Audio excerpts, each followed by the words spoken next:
Paz, igreja, tudo bem com vocês? Deus é bom e a sua misericórdia ela dura para todo sempre. Comigo vai tudo bem e eu espero que com você também vai tudo bem. Eu quero compartilhar aqui um álbum. Hoje eu fui fazer um álbum aqui, né, aqui na minha casa pela manhã e me veio essa frase na minha mente, no meu pensamento: procura vir ter comigo depressa. Só isso, isso é Paulo falando para Timóteo. E abri, né, já queria falar mais algumas outras coisas, em um outro vídeo eu vou falar, né, sobre 2 Timóteo 3, mas hoje eu quero falar aqui em 2 Timóteo 4, a partir do versículo 6, que diz assim: porque eu já estou sendo oferecido por aspersão de sacrifício, e o tempo da minha partida está próximo. Combati o bom combate, acabei a carreira e guardei a fé. Desde agora a coroa da justiça me está guardada, a qual o Senhor, justo juiz, me dará naquele dia, e não somente a mim, mas também a todos os que amarem a sua vinda. Procura vir ter comigo depressa, porque Demas me desamparou, amando o presente século, e foi para Tessalônica, Crescente, para a Galácia, Tito para a Dalmácia. Só Lucas está comigo. Toma Marcos e traze-o contigo, porque me é muito útil para o ministério. Também enviei Tíquico a Éfeso. Quando vieres, traze a capa que deixei em Troade, em casa de Carpo, e os livros, principalmente os pergaminhos. Irmãs, hoje eu praticamente, né, acordei com essa frase: procura vir ter comigo depressa. E eu me peguei assim, pensando em algumas situações, eu quero compartilhar com todos vocês. É apenas assim os meus pensamentos, o que eu penso, o que eu acho. Eu não sou a dona da razão, mas eu acredito que enquanto nós estivermos aqui nesse plano terreno, na Terra, nós estamos em um grau de evolução e eu não sou a dona da verdade. E eu penso que ninguém é dono da verdade. Eu só conheço uma verdade, que é o próprio Jesus de Nazaré. Ele vai dizer: eu sou o caminho, a verdade e a vida. Então, quem for me criticar, discordar ou concordar, né, fica à vontade, é apenas os meus pensamentos. Eu não sou a dona da razão, mas nós estamos em um processo de construção. Veja que essa segunda carta do apóstolo Paulo ao jovem chamado Timóteo, essa carta é uma carta sensível, é uma carta emotiva, é uma carta onde ele vai retratar muitos sentimentos, porque Paulo aqui ele já está no seu final de vida, ele tem a consciência de que ele não vai ter muito tempo aqui na Terra, né, nesse plano terreno, e ele já havia entendido que a missão dele havia sido cumprida, melhor dizendo, e o fim dele já estava próximo. É bem verdade que aqui no 6 em que eu li, ele vai dizer: porque eu já estou sendo oferecido por aspersão, né, de sacrifício, o tempo da minha partida está próxima. Né? A libação, ela era uma oferta líquida, né, em que consistia em despejar, né, vinho ou azeite sobre um altar como forma de sacrifício a Deus. Lá em Gênesis 35, nós vemos Jacó fazendo isso, né? Derramando o azeite em alguns lugares onde ele vai separar como altar de Deus. Então, o apóstolo Paulo aqui, basicamente, ele vai dizer que a sua fragrância era considerável, agradável a Deus, pelo que a vida dele foi uma vida, durante o tempo do seu ministério, devota a Deus, em devoção a Deus, e cumprir o chamado, a vocação que Deus havia determinado para ele. Então ele vai dizer: combati o bom combate, acabei a carreira. Ele está tendo a consciência que o tempo dele está próximo na Terra, né? Eu penso que todos nós que viemos aqui neste plano, nós vemos com uma missão na Terra, né? Tem pessoas que pensam que veio aqui na Terra somente para pagar contas, trabalhar 12 horas por dia ou 40 horas semanais,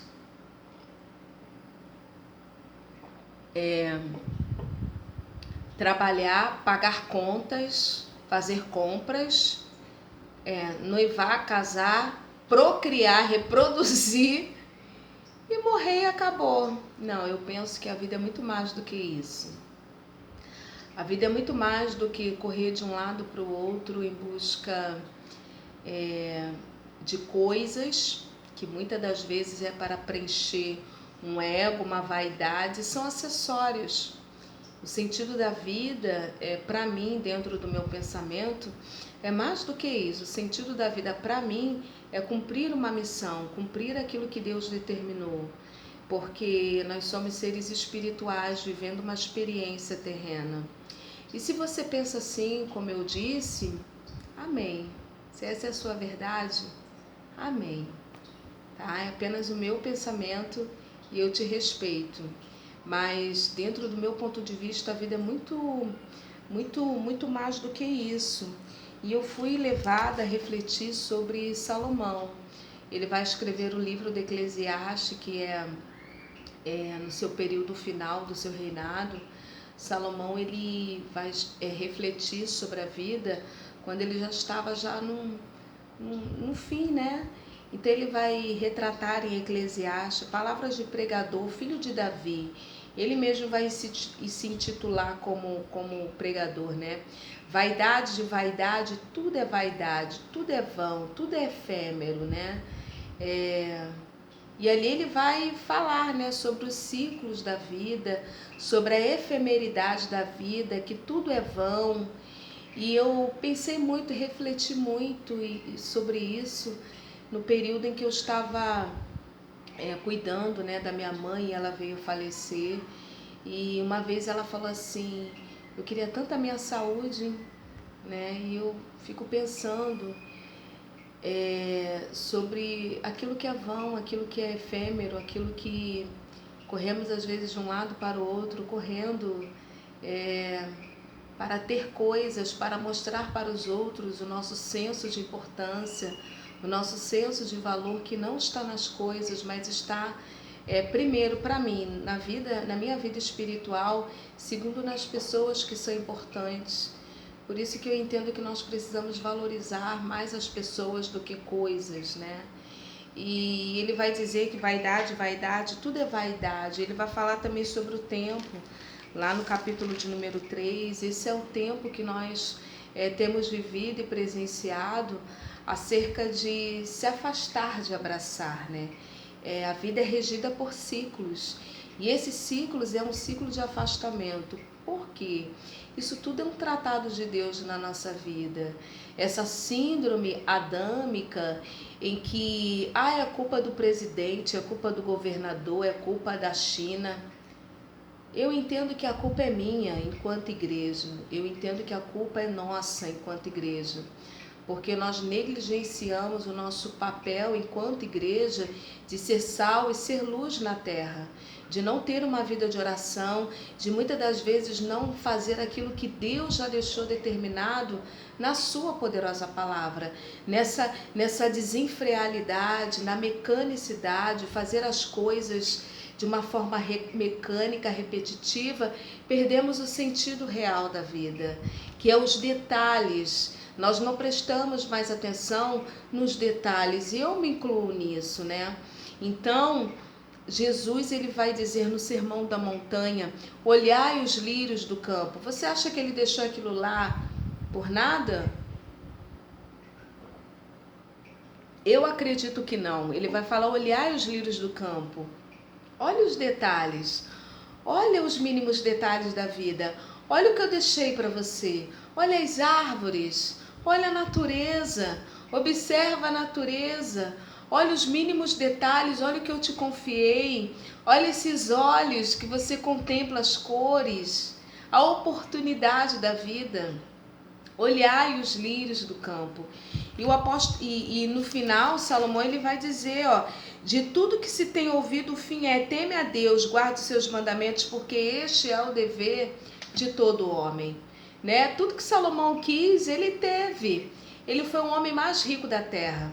Se ele fosse no shopping para comprar o terno, ele compraria o terno mais caro, porque ele tinha dinheiro para comprar o terno mais caro.